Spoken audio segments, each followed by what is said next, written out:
मुझे अभी भी उनका नाम याद है, शक्ल याद है, जी। कैप्टन क्लॉडियस, नेवी का कैप्टन कैप्टन क्लॉडियस। क्लॉडियस। जी। नेवी का कैप्टन का मतलब फुल कर्नल, फुल आज के कर्नल। फुल जी कर्नल जी के जी, लिए। वो इक्विवेलेंट रैंक जी हो। Equivalent rank. तो उन्होंने चश्मे से ऐसे ऊपर को ऐसे देखा तो कहने लगे yes, what you want to say. Hello colonel साहब, मैं आपका स्वागत करता हूं अपने चैनल पर।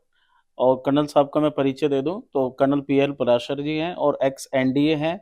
तो आज मेरा मिलने का मेन मकसद जो है वो आज उन यूथ के लिए इंस्पिरेशन की एक स्टोरी है आपके सामने कि आप लोग सेना को ज्वाइन क्यों करें, कैसे आप देश की सेवा के साथ साथ आप अपने योगदान कंट्रीब्यूशन करके आप इस देश के विकास में अपना सहयोग दे सकते हैं। तो कर्नल साहब की मैं स्टार्ट करने से पहले कुछ बातें स्पेशली आपको बताना चाहूंगा। ये 24th बैच एनडीए के पास आउट स्टूडेंट रहे हैं और उसके बाद इन्होंने आईएमए ज्वाइन किया। कर्नल साहब की बड़ी फेबुलस जर्नी रही है और उसमें 1964 में कमीशनड हुए हैं, आईएमए से पास आउट हुए। तो उनका पूरा एक्सपीरियंस जो है आज आपके सामने मैं शेयर करने आया हूं आपके लिए। इसमें कई सारी स्ट्रेटेजिकल प्लान्स जो आप मेंटेन कर सकते हैं, जिससे कि आप भी एनडीए पहुंचे, आईएमए आए और आईएमए से आप कमीशनड ऑफिसर बने। तो आज कर्नल साहब हमारे साथ शेयर करेंगे अपने बेस्ट मोमेंट्स, बेस्ट एक्सपीरियंस, और हमेशा खुश रहते हैं। मैं तो जब भी इनसे मिलता हूं तो मुझे उम्मीद है कि जो आज का युवा है जो नशे की तरफ जा रहा है, कई सारी चीजों में वो इंटरप्ट हो रहा है, तो मैं कहूंगा कि अपने करियर की शुरुआत किसी की इंस्पिरेशन स्टोरी से या किसी को रोल मॉडल मानकर कर सकते हैं। जी कर्नल साहब। संदीप जी, आपका बहुत बहुत धन्यवाद। आज आपने ये मौका लिया है जिसमें मुझे अपने कुछ एक्सपीरियंस बताने का मौका आप दे रहे हैं। बहुत बहुत धन्यवाद इसके लिए। और मैं ये समझता हूँ कि मेरे इन शब्दों के बाद अगर एक लड़का भी इससे कुछ सीख लेके देश में कोई अच्छा काम कर सके फौज में आके, जी तो यह मेरे लिए बड़ी खुशी की बात बहुत होगी। कुछ। ऐसा है कि जब मैं बच्चा ही था तो हमारे उस लोकेलिटी में एक आर्मी मेजर साहब रहते थे।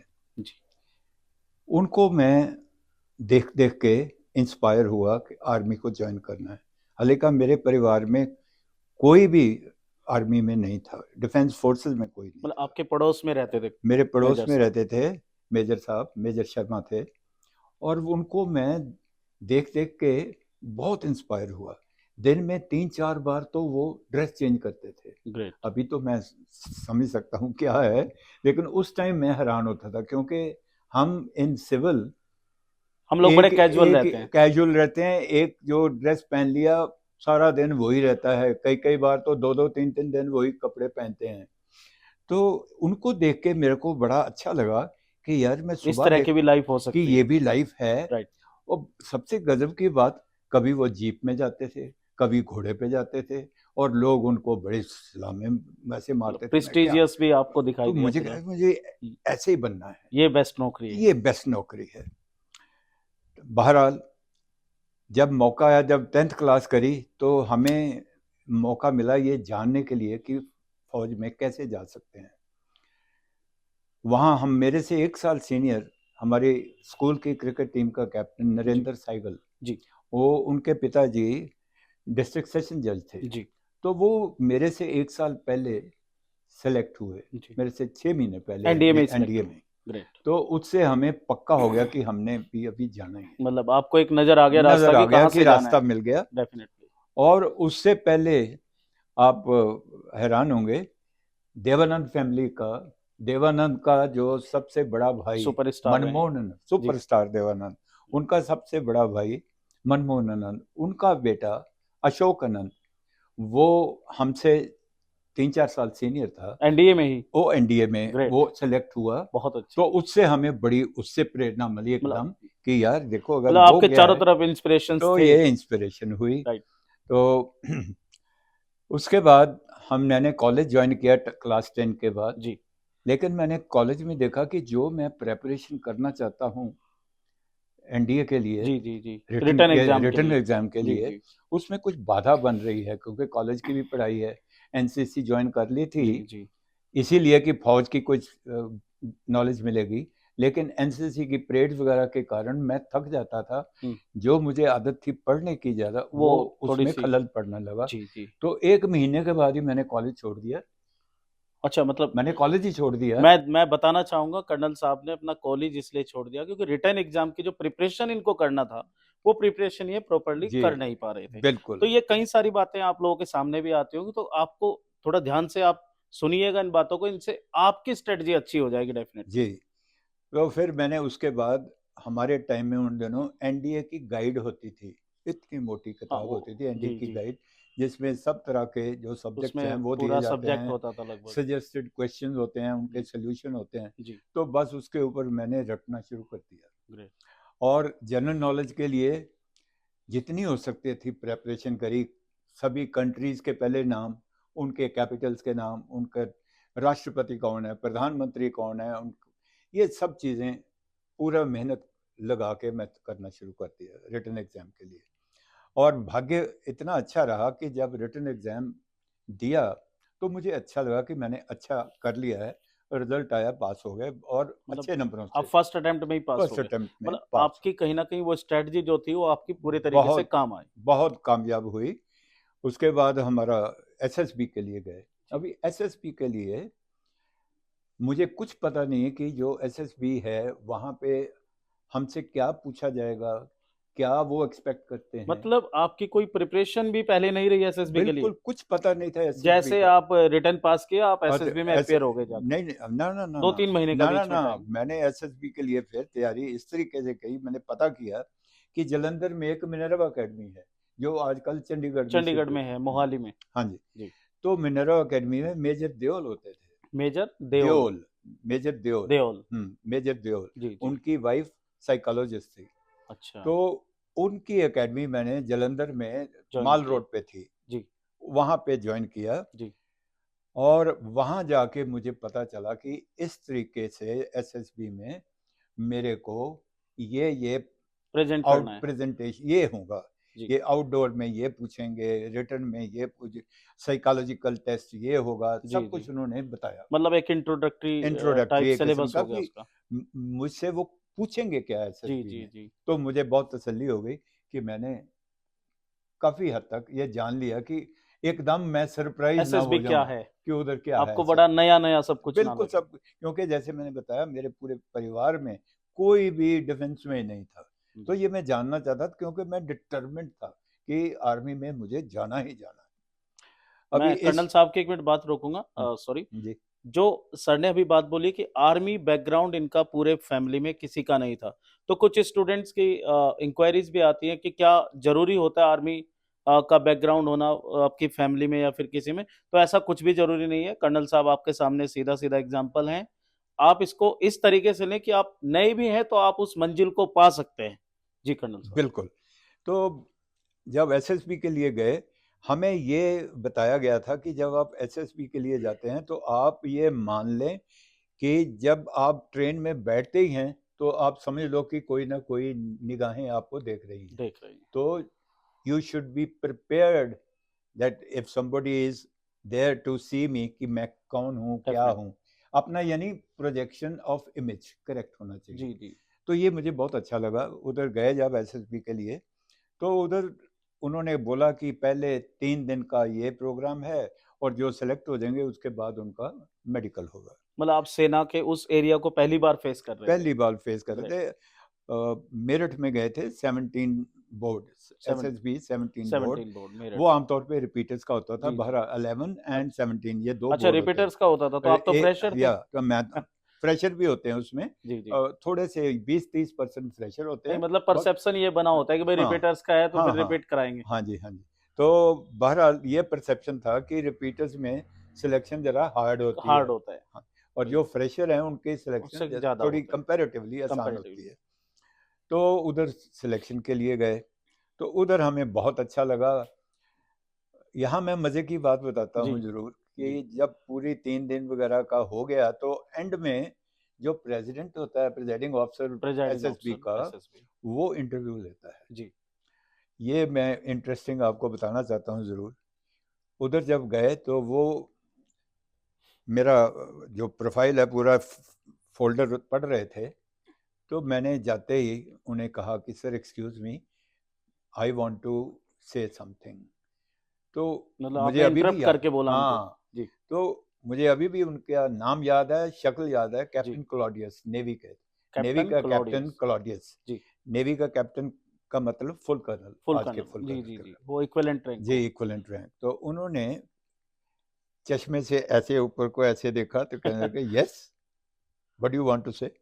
मैं कहा सर कि मैं इस तरह डीएवी स्कूल का पढ़ा हूँ। तो कहते सो, कहते सर मैंने कहा कि सर मुझे वहाँ पे अंग्रेजी पढ़ने का बोलने का मौका नहीं मिला। मौका नहीं मिला। कहते सो, मैं कहा सर कि जो स्टैंडर्ड ऑफ इंग्लिश आप उम्मीद करते हैं शायद वो मैं ना मेरे दे पास पाऊँ। नहीं है। जी। तो कहते हैं लेकिन आप अंग्रेजी बहुत अच्छी बोल रहे हैं, hmm, you are speaking all right, hmm. Just keep speaking like this, don't stop, great. Don't worry.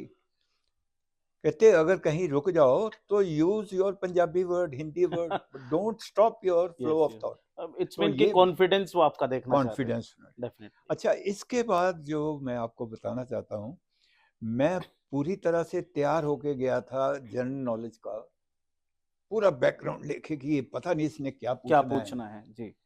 उन दिनों वियतनाम वार होती थी, कोरियन वार होती कोरियन थी, वॉर पता होती नहीं थी। क्या क्या था, जी, कौन सा कंट्री का कौन सा हेड है, प्राइम मिनिस्टर है या प्रेसिडेंट है, जी, सब कुछ ये। जी। अच्छा, स्पोर्ट्स का, फुटबॉल ग्राउंड कितनी आप लंबी है, कितनी चौड़ी है, हॉकी, मतलब जनरली जैसे ओ कोई ये जितना एग्जामिनेशन पूछते देने हैं आप जी, जा रहे हो, बिल्कुल उस तरह बिल्कुल का ये आपने सब, प्रिपरेशन किया। हॉकी की लेंथ कितनी है, क्रिकेट बॉल का वेट कितना है, जी, सब जी। कुछ याद करके रखा था अपनी ओर से। ये मतलब एक डर था कि भई डर पता नहीं था क्या कि ये पता पूछेंगे। नहीं क्या पूछ लेना। जी, मजे की बात यह है, कैप्टन क्लॉडियस ने मुझसे कुछ भी नहीं पूछा उसके बारे, सिर्फ यही पूछा मेरे परिवार के बारे में, आपके कितने भाई बहन हैं, हुँ। पिताजी क्या कर रहे हैं, माताजी क्या कर रहे हैं, उनकी क्या क्वालिफिकेशन है, आपकी बहन भाई का क्या क्वालिफिकेशन है, बस ये सारा पूछ के वो मुझे कहते थैंक यू। तो मेरा अंदर से दिल बैठ गया कि यार इसने तो कुछ इसने भी नहीं कुछ पूछा पूछा। ही नहीं, पता तो नहीं रिजेक्ट ना कर दिया रिपीटेड हो। बोर्ड में मैं क्या, मैं तो गया काम से। तो बहरहाल बाहर निकले, बाहर निकलते ही जब गेट पे गए उधर, तो वो जो बंदा खड़ा था नेक्स्ट मेरा जी, साथी, जी। कहता अरे प्राजर तू आ गया। मैं कहा हाँ आ गए। कहते यार तू तो बहुत जल्दी आ गया, यहाँ तो 15-15 मिनट 20-20 मिनट लगते हैं। मैं कहा चलो कोई नहीं। बहरहाल अभी रिजल्ट के ऊपर आते हैं। जो आरएमसी के 2-3 लड़के थे उन्होंने कहा था कि ये जो बैच था हमारे जीटीओ का, जी। वो था मेजर सिप्रियन, नाम याद है, शक्ल याद है आज भी, हुँ, हुँ। ओ लंबा काले मुंह वाला और जी। माथा के दाग लगे हुए। हुँ, हुँ। पिछले 2 बैच बिल्कुल ड्राई, किसी को सिलेक्ट नहीं किया। मतलब रिमकोलियन भी बाहर? अब पिछले 2 बैच अच्छा, पिछले 2 बैच। रिपीटेड थे जी, ना, जी। रिपीट बोर्ड, पिछले 2 बैच ड्राई बिल्कुल। तो मुझे डर लग रहा था। कि भई तो स जो रिमकोलियन था लड़का, वो कहता कि अगर हुए अभी सिलेक्ट 1-2 भी हुए तो हम 2 हैं हाँ, आरएमसी के, डेफिनिटली तेरा कोई रिमकोलियन। नंबर नहीं हो, तेरा chest number 13, unlucky number, room number 13, unlucky room number. बहरहाल द मेन थिंग इज, जब मेरे रिजल्ट नंबर की फाइनली आउट बोलने की हुआ। उन्होंने कहा कि ये चेस्ट नंबर है तो रुक जाएं, बाकी सब जा चले सकते जाएँ। हैं। तो chest number 2, chest number 7, chest number 10, 13, उसके बाद 10 के 13। बाद चेस्ट नंबर 13। तो मैं माता रानी को याद कर रहा हूँ। तो 10 नंबर वाले ने एंड का अभी याद है मुझे, अभी भी हाँ। मेरा साथी, मेरा कोर्समेट, उसने मुझे कहा प्राशा तेरा तेरा नंबर बुखा रहा है। मैं कहा ये सर, तो ये बहुत ही अच्छा लगा दैट्स कि ग्रेट। मुझसे प्रिजाइडिंग ऑफिसर ने कुछ भी नहीं पूछा फिर भी सिलेक्ट हो गए। There are hmm. Other things to be. देखिए, कई सारी चीज़ें इसमें यहाँ पर हमने मतलब जो जब बातें सुन रहा था, तो आरएमसी के जो स्टूडेंट्स होते हैं, वो कहीं न कहीं अच्छी एक एनवायरनमेंट से निकल कर एसएसबी देने आ रहे होते हैं और जनरली जो सिविलियन बच्चा होता है, वो भी एसएसबी देने आ रहा होता है। तो आपको अपने कॉन्फिडेंस को मेंटेन अगर आप रख पाते हैं वहाँ पर, तो आप रिमकोलियन के बराबर खड़े हो सकते यस, हैं। रिमकोलियन का 7 नंबर था, एन जकी, एम जकी, जनरल जकी का भाई, और दूसरा था ये एन डेका नंबर 10। बताइए वो मतलब भी हर दोनों सिलेक्ट हो गए। हर तरीके से एलीट आपके साथ स्टूडेंट खड़े हैं, लेकिन आपने अपना कॉन्फिडेंस मेंटेन रखा जी और जी। उसमें सिलेक्शन भी पाया। तो फिर एसएसबी से क्लियर होके मेडिकल में मेरा टेम्परेरी रिजेक्शन हो गई क्योंकि मेरे टॉन्सिल्स थे। तो उससे थोड़ा परेशानी ज़रूर हुई, लेकिन उन्होंने, डॉक्टरों ने कहा कि आप घबराना नहीं, आप जाइए अपना ऑपरेशन करवा लीजिए और इमीडिएटली आप उनसे सर्टिफिकेट लेके इस एड्रेस पे आर्मी हेडक्वार्टर को भेज दो, हम फिर आपका दोबारा मेडिकल मतलब कराएंगे। इसमें टेम्परेरी जो रिजेक्शन होता है हम्म, इसमें आपको 1 महीने का कुछ टाइम मिलता है हाँ जी जिसमें कि आप उसको मेंटेन कर पाते हैं और जी। आप अपना दोबारा से प्रेजेंट कर तो वो सकते हैं, मैंने अमृतसर हॉस्पिटल से अब ऑपरेशन कराया री टॉन्सिल्स का, एग्जामिनेशन तो करा अब दिया, फिर उसके बाद सिलेक्शन। थ्रू हो गया। And I joined with my own batch, कोई दैट्स डिले नहीं ग्रेट। हुई। आई ज्वाइंड मतलब विद डिले माय, ही नहीं हुआ है, नो डिले, सब कुछ टाइम पे चल रहा सब था। कुछ टाइम पे चला। अभी इसके बाद नेक्स्ट चीज आती है बड़ी गजब की, वो है ज्वाइनिंग द एनडीए। जब ये सबसे सिलेक्शन, मतलब हाँ, इंटरेस्टिंग चीज सबसे ज्यादा यही है सबसे ज्यादा कि भाई इंटरेस्टिंग ये एनडीए है। की लाइफ क्या होती है, हाँ, ये तो जर्नी यहाँ से शुरू होती है। तो संदीप जी आप ये मानिए कि मैं अपना विचार बता रहा हूँ, जी जो ही बंदा सिलेक्ट हो जाता है ना जी ऐसे लड़का, जी। उसी टाइम वो समझता है कि मैं तो लेफ्टिनेंट बन गया, हम्म। सिलेक्ट हो गया तो वो समझता है लेफ्टिनेंट मैं बन गया हूँ। सारे मोहल्ले में शहर में खुशियां होती हैं, मिठाइयाँ बांटते हैं, मेरे स्कूल वालों ने छुट्टी कर दी कि हमारा लड़का एनडीए में एनडीए जा सेलेक्ट हो रहा है। गया। तो बहरहाल तो आपके घर में सब लोग खुश थे, जैसे बहुत कि खुश थे मतलब डेफिनेटली। बस कभी मेरे कभी सिविलियंस के बीच में होता है भाई तुम मेरे फौज ज्वाइन करने जा रहे हो, बड़ा सब खतरा है, सब कुछ है। सब खुश थे, लेकिन दादा दादी मेरे पिताजी नहीं खुश थे। खुश नहीं वो थे। डॉक्टर थे, तो वो जी, चाहते थे क्योंकि कि डॉक्टर बने। मैं डॉक्टर बनूं, हम्म, उनकी क्लिनिक संभालूं, जी। लेकिन मैं वो पर नहीं, आपने देश उनका सेवा देश करने की देश सेवा ठानी। का मेरे अंदर जी। वो भूत सवार था। जुनून। अच्छा, इससे पहले कि मैं यहाँ से आगे बढ़ूं, मैं एक चीज जरूर बताना चाहता हूँ जी कि ये आपके लड़कों के लिए भी बहुत काम आएगा। जी। वहाँ मेरे को जीटीओ ने एक ये सवाल पूछा जरूर, मतलब बात एसएसबी करते में, करते एसएसबी में, कैजुअली एसएसबी में, जीटीओ के टाइम पर। जीटीओ उस टाइम जी। एसएसबी में, कि why do you want to join army. ये ये सबसे इंपॉर्टेंट क्वेश्चन रहता है जिसका बहुत डिलेमा इंपॉर्टेंट। सबको रहता है कि क्या यस बोला जाए। यस, व्हाई, पहले तो उसने पहला क्वेश्चन ये था, did you take any pre training coaching for SSB. Definitely they want to find out ये कि वांट टू फाइंड ये आउट सिखाया हुआ तो नहीं, कि भेजा हुआ है। इनको कोटिंग तो नहीं, शुगर कोटिंग तो नहीं हुई हुई। Definitely definitely. तो यहाँ पे मैंने अपना डिसीजन लिया। जी। जनरली लोग कहते हैं जिन्होंने ले रखी है हम्म कोचिंग, हम्म वो हम्म कहते हैं नहीं मैंने नहीं ली, हम्म। वो पकड़े जाते हैं, क्योंकि जो जीटीओ हैं वो बड़े एक्सपीरियंस्ड हैं, उनको उनका पता है कि काम ही ये यही है, कोटिंग हुआ हुआ है, कोटिंग ये हुआ है, नॉर्मल नहीं, नेचुरल नहीं है, नेचुरली मतलब नेचुरल नहीं है। इमोशंस के साथ जो हाँ चीजें जी, सामने आनी मैंने चाहिए। कहा कि हाँ मैंने ले रखी है कोचिंग। कहते क्यों, तुम्हें अपने आप में कॉन्फिडेंस कॉन्फिडेंस नहीं नहीं था। था। मैं कहा नहीं, कॉन्फिडेंस था, लेकिन सर मेरे पूरे खानदान में कोई डिफेंस फोर्सेस में नहीं था, और मैं पूरा डिसाइड करके आया था कि मुझे आर्मी में जाना ही ज्वाइन है। जाना ही जाना है। और उसके लिए मैं जानना तो चाहता था कि एसएसबी में मैं जाके मेरे से क्या पूछा जाएगा, क्या करवाया जाएगा, मैं वो जानना चाहता था सर। अदरवाइज मैं तो बिल्कुल ब्लैंक था। कहते अच्छा, तो तुमने कौन सी ज्वाइन करी थी कोचिंग सेंटर। मैं क्या, मिनर्वा मिनर्वा। अकेडमी। तो वो सब जानते हैं मिनर्वा। अच्छा, तो आपने मिनर्वा अकेडमी ज्वाइन की, हाँ। अच्छा, ऑल राइट, मान लो कि अगर आप अभी सिलेक्ट नहीं होते तो क्या करोगे। ये जीटीओ का जीटी, क्वेश्चन था। अगर आप सिलेक्ट नहीं होते तो क्या करोगे। मैंने कहा कि सवाल ही नहीं पैदा होता कि मैं ना सिलेक्ट, मैं तो सिलेक्ट होना ही होना है। हाँ क्यों? इतना कॉन्फिडेंस। कहता कि इतना आपको यकीन है। मैं कहा बिल्कुल। कहता पर फिर भी मान लो। नहीं होगी। मैं कहा सर क्यों मानूं गलत चीज। कहता नहीं, मैं कह रहा हूं कि मान लो कि आप नहीं सिलेक्ट हुए तो।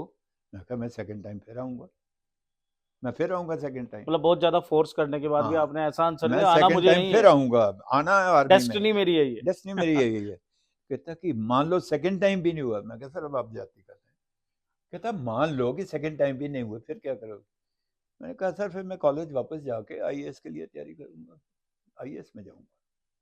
तो वो उन्होंने ये देख लिया कि बंदे ये में रुकेगे नहीं। ये रुकेंगे नहीं, ये कोई हाई पोजीशन में ही रहना चाहता है, हाई, अंदर पूरी एक इसके डिसीजन मेकिंग पावर को डिसीजन मेंटेन मेकिंग। करना चाहता है। बिल्कुल। तो ये मैं जरूर कहना तो चाहूंगा ये अपने जज्बा सब मतलब होना जरूरी है। ये बच्चों के लिए, ये बहुत जरूरी है कि अपने अंदर फुल कॉन्फिडेंस और वो जज्बा होना चाहिए। बहुत अच्छा। नाउ अभी जी coming back to joining NDA. जी। जब एनडीए में गए तो नए ड्रेस वगैरह पहन पून के अब लेफ्टिनेंट बनने जा रहे हैं। उधर जाते ही पहला एक्सपीरियंस बड़ा ज़बरदस्त रहा। जब उधर रेलवे स्टेशन पे पूना पे उतरे हम्म, तो एनडीए से स्टाफ आता है आपको रिसीव करने वो के लिए। एक गाड़ी भेजते तो हैं, गाड़ी उस वाड़ी गाड़ी में होती लेके है, जाते हैं। 3 टन होता, उन दोनों 3 टन ही जी होते जी थे। जी। तो गाड़ी में सामान रखा, उन जो सर्वेंट्स होते हैं वो सामान उठा के उधर डाल देते हैं गाड़ी के पीछे और हम बैठ जाते हैं।